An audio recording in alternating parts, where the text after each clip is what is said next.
Chez Volkswagen, il n'y avait qu'un seul hybride dans la gamme, le Touareg, un gros SUV de luxe. Voici un deuxième modèle hybride beaucoup plus accessible, la Jetta.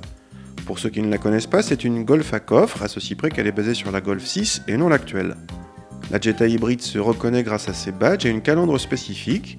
Elle est proposée uniquement en finition Comfortline, la plus haute de la gamme Jetta. Ce modèle hybride utilise un 1,4 litre TSI bien connu de la marque, ici dans une version 150 chevaux, associée à un moteur électrique de 27 chevaux. A l'intérieur, le conducteur retrouve la planche de bord d'une Golf de précédente génération, à quelques détails près. Juste devant le levier de vitesse, un bouton e-mode impose le mode zéro émission. Sur le combiné, le cadran de gauche n'est plus un compte-tours, mais un indicateur de charge.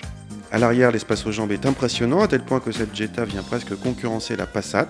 En revanche, les batteries de cette version hybride viennent amputer le coffre qui descend à 374 litres contre 510 à la Jetta normale, mais la banquette reste rabattable. La conduite de cette Jetta hybride rappelle celle de la Prius, moteur coupé au feu rouge, possibilité de rouler en mode électrique jusqu'à 2 km et 70 km/h, mais en gardant le pied très léger.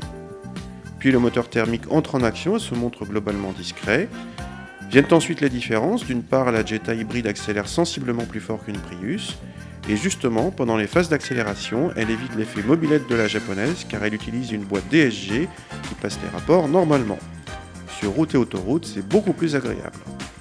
L'intérêt principal de cette Jetta hybride vient de ses faibles consommations. Elle se contente officiellement de 4 litres 1 au 100 et 95 grammes par kilomètre de CO2. Dans les faits, on dépasse d'un bon demi-litre la Prius, mais l'agrément de conduite et les performances sont supérieures, même si cette Jetta n'est ni particulièrement dynamique, ni très confortable. Dans la gamme Jetta, il faut noter que grâce au bonus écologique de plus de 3000 €, cette version hybride revient à peine plus cher que la Jetta 1,6 litre TDI 105 DSG. En tout cas, à 27 000 €, elle constitue la première proposition hybride accessible de Volkswagen.